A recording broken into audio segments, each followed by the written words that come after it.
Hello दोस्तों, चलिए आज हम लोग देखेंगे दिल्ली सल्तनत। तो दिल्ली सल्तनत कब से चालू हुआ था? 1206 से लेकर 1526 तक। पहले तो देखेंगे दिल्ली सल्तनत में कौन कौन से मुग़ल सल्तनत आए थे और कौन कौन से वंश आए थे।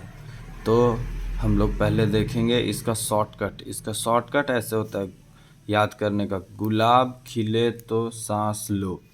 तो इसी के सीक्वेंस से याद करेंगे। गुलाब से गुलाब वंश, गुलाम वंश, खिले से खिलजी वंश, तो से तुगलक वंश, सा से सांस लो से सैयद वंश, लो से लोदी वंश। और इसका संस्थापक का याद रखने का ऐबक जल गया खीबोस। ऐबक जल गया खीबो कैसे? जैसे कैसे हो गया? ऐबक जल गया खीबो से। तो ऐबक कुतुबुद्दीन ऐबक, जल से जलालुद्दीन, ग से गयासुद्दीन, खी से खिलजी वंश और बो से बहलोल वंश, बहलोल लोदी। ये सब कौन से संस्थापक थे? और कार्यकाल, सबसे ज़्यादा कार्यकाल ये भी क्वेश्चन पूछता है एग्ज़ाम में कि किसका कार्यकाल कितना ज़्यादा होता है। तो जिसका जिसका कार्यकाल जितना ज़्यादा होता है वो है सो हम लोग देखेंगे किसका कार्य। ये भी अच्छा से पूछे। इसका भी एक ट्रिक है। क्या ट्रिक है? तुगलक सखी। तुगलक तो सबसे ज़्यादा लंबे समय तक तुगलक वंश रहा था, फिर गुलाम वंश, फिर लोदी वंश। और का से आप लोग जानते हैं कि कोई वंश होता ही नहीं। खास फिर सा से सैयद वंश, उसके बाद खिलजी वंश। सबसे छोटे समय के लिए कौन रहा था? तो खिलजी वंश। ये सारा का सारा याद हो गया। अब हम लोग देखेंगे दिल्ली सल्तनत में कुतुबुद्दीन ऐबक को। किसको? कुतुबुद्दीन ऐबक को देखेंगे। कुतुबुद्दीन ऐबक पहले गुलाम वंश, गुलाब याद करवाए थे। गुलाब खिले तो सांस लो, गुलाब वंश। और इसी का हम ट्रिक क्या बताए थे इसका याद करने का, इसका शासन याद करने का। तो क्या बताए थे? ऐबक जल गया खीबो से। तो ऐबक से कुतुबुद्दीन ऐबक। अब इसी में देखेंगे गुलाम वंश का शुरुआत कब हुआ था? 1206 ईस्वी से 1290 ईस्वी में। भाषा फ्रांसीसी। पहला शासक कौन था? कुतुबुद्दीन। एक दिन में एक शासक ही देखेंगे।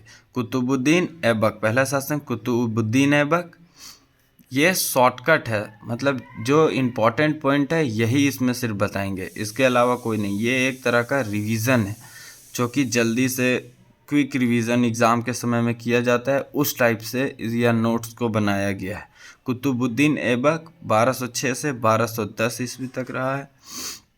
और गुलाब वंश कब तक चला है? 1206 से लेकर 1290 ईस्वी तक गुलाम वंश चला है। अब इसमें देखिए पहला शासक कुतुबुद्दीन ऐबक आया। कुतुबुद्दीन ऐबक, इसके बारे में अब जानेंगे। कुतुबुद्दीन ऐबक लाहौर का एक स्वतंत्रता शासक घोषित किया गया। कुतुबुद्दीन ऐबक क्या है? लाहौर का स्वतंत्रता शासक घोषित किया गया। दिल्ली का पहला तुर्क शासन कौन है? तो कुतुबुद्दीन ऐबक है। दिल्ली का पहला तुर्क शासन कौन है? कुतुबुद्दीन ऐबक है।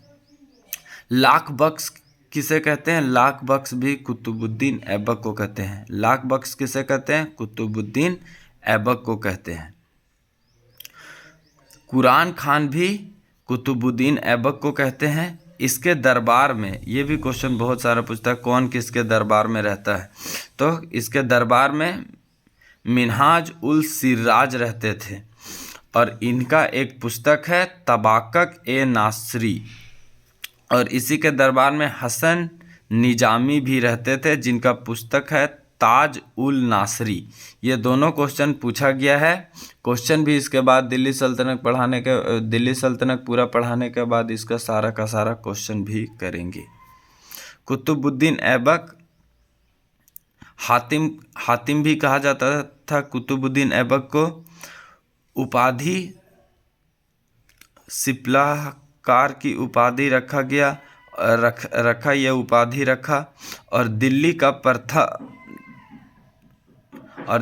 प्रथम मुस्लिम शासक भी कुतुबुद्दीन ऐबक है। और ये क्या क्या किया, तो कुतुबुद्दीन ऐबक ने इसका गुरु कौन थे, बख्तियार काकी। कौन, कुतुबुद्दीन का गुरु बख्तियार काकी थे। इसके याद में कुतुब मीनार बनाया गया। किसके याद में कुतुब मीनार बनाया गया, तो बख्तियार काकी के याद में कुतुब मीनार बनाया गया। कुतुब मीनार बनाने में बहुत समय भी लगा और बहुत सारे शासक भी आए। पहला 1193 ईस्वी में कुतुब मीनार है सो 2 मंजिला बना। फिर तीसरा मंजिला इल्तुतमिश ने बनाया। तीसरा मंजिला कौन बनाया, इल्तुतमिश ने बनाया। उसके बाद मोहम्मद बिन तुगलक के समय में बिजली गिर गई थी उस पे। मोहम्मद बिन तुगलक के समय में बिजली गिर गई थी कुतुब मीनार पे। उसके बाद फिरोज शाह तुगलक जो आया वो पूरा निर्माण करवाया, जो अभी आप कुतुब मीनार देख रहे हैं। कुतुबुद्दीन ऐबक ये है 1200 ईस्वी में लाहौर में चौगान। इसकी मृत्यु कब हो गई, 1210 ईस्वी में लाहौर में चौगान किसको बोलते हैं, जो पोलो खेलते हैं जो घोड़ा से, उसको वो खेलते समय घोड़ा से गिरकर इसकी मृत्यु हो गई। कुतुबुद्दीन ऐबक के बारे में, और इंडो इस्लामिक काल का सबसे पहला उदाहरण कुतुब इस्लाम मस्जिद से मिला है। कुतुबुद्दीन ऐबक का क्या चीज पहचान में, इंडो इस्लामिक काल का सबसे पहला उदाहरण कुतुब इस्लाम मस्जिद से मिला है। भारत का पहला मस्जिद कौन सा है, कुतुब इस्लाम मस्जिद। कुतुबुद्दीन ऐबक का मकबरा कहाँ है, लाहौर में। कुतुबुद्दीन ऐबक का मकबरा कहाँ है, लाहौर में। कुतुबुद्दीन अजमेर विजय के बाद वहाँ पर 2.5 दिन का झोपड़ा नामक मस्जिद बनाया। कुतुबुद्दीन ऐबक है वो अजमेर विजय जब करता है उसके बाद वहाँ 2.5 दिन का झोपड़ा बनाया। तो पूछा जाएगा 2.5 दिन का झोपड़ा किसने बनवाया, तो 2.5 दिन का झोपड़ा कुतुबुद्दीन ऐबक ने बनाया। उसके बाद ये क्या किया, संस्कृति विद्यालय के स्थान पे, और वो जो 2.5 दिन का झोपड़ा वो है सो बनाया कहाँ पे, जहाँ पे सांस्कृतिक विद्यालय था। उसके बाद ये सब सारा का सारा जानकारी किसके बारे में हो गया, ये जितना भी बताया गया है ये सारा का सारा कुतुबुद्दीन ऐबक के बारे में ही है।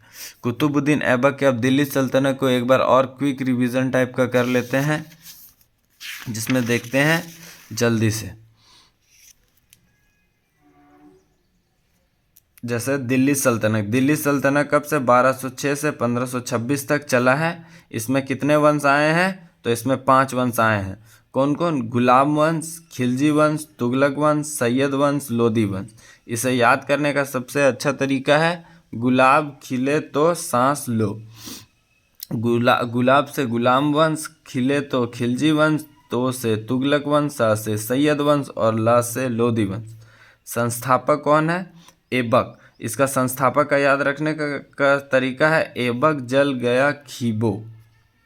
ऐबक से याद रखना है कुतुबुद्दीन ऐबक, जल से जलालुद्दीन ऐबक, गयासुद्दीन ऐबक, खी से खिरजिर खान और बो से बहलोल लोदी। कार्यकाल भी पूछता है कभी यूपीएससी पीसीएस में, चाहे जेपीएससी पीसीएस, यूपी पीसीएस में ये सब क्वेश्चन पूछ देता है कि कार्यकाल को सजाएं बड़े से छोटे क्रम में। सबसे तो पहला इसका याद रखना है तुगलक सखी, सबसे ज़्यादा कार्यकाल तुगलक वंश, उसके बाद गुलाम वंश, उसके बाद लोदी वंश, सा से सैयद वंश, खा से खिलजी वंश। अब इसमें हम पहला देखेंगे गुलाम वंश। गुलाम वंश पहला आया था जो कि 1206 से 1290 ईस्वी तक गुलाम वंश चला। इसका भाषा कैसा था? फारसी। गुलाम वंश का भाषा कैसा था? फारसी। पहला शासक आया इसमें कुतुबुद्दीन ऐबक। कुतुबुद्दीन ऐबक यह है सो लाहौर का स्वतंत्र शासक घोषित किया गया इसको। दिल्ली का पहला तुर्क शासक था। दिल्ली का पहला मुस्लिम शासक यही था। इसने सिपरहार की उपाधि धारण की। हातिम भी किसे कहा जाता था? हातिम खां भी कुतुबुद्दीन ऐबक को कहा जाता था। लाख बख्श भी इसी को कहा जाता था क्योंकि ये बहुत दान देता था। कुरान खान भी इसे ही कहा जाता था क्योंकि इसे पूरा कुरान पढ़ने मतलब बोलने और पढ़ने और याद इसे पूरा कुरान था। इसके दरबार में कौन रहते थे? मिराज उस सिराज रहते थे जिसका पुस्तक का नाम है तबाकत ए नासरी। और इसके दरबार में एक और रहते थे हसन निज़ामी। इनका पुस्तक का नाम था ताज उल नासरी। और कुतुबुद्दीन ऐबक क्या किया? कुतुबुद्दीन का गुरु थे बख्तियार काकी। बख्तियार काकी के याद में है सो कुतुब मीनार बनवाए 1193 ईस्वी में 2 मंजिला। 1193 ईस्वी में 2 मंजिला बनवाए। तीसरा मंजिला है सो इल्तुतमिश ने पूरा किया। उसके बाद मोहम्मद बिन तुगलक के समय में वहाँ पे बिजली गिर गया। और उसके बाद क्या हुआ? फिरोज शाह तुगलक आया और उसे पूरा अब भी जो कुतुब मीनार है वो कौन बनाया? फिरोज शाह तुगलक। उसके बाद कुतुब मीनार का मकबरा कहाँ है? लाहौर में। कुतुब मीनार का मकबरा लाहौर में है। अजमेर में जब विजय किया कुतुबुद्दीन ऐबक, उसके बाद वहाँ पे 2.5 दिन का झोपड़ा बनाया।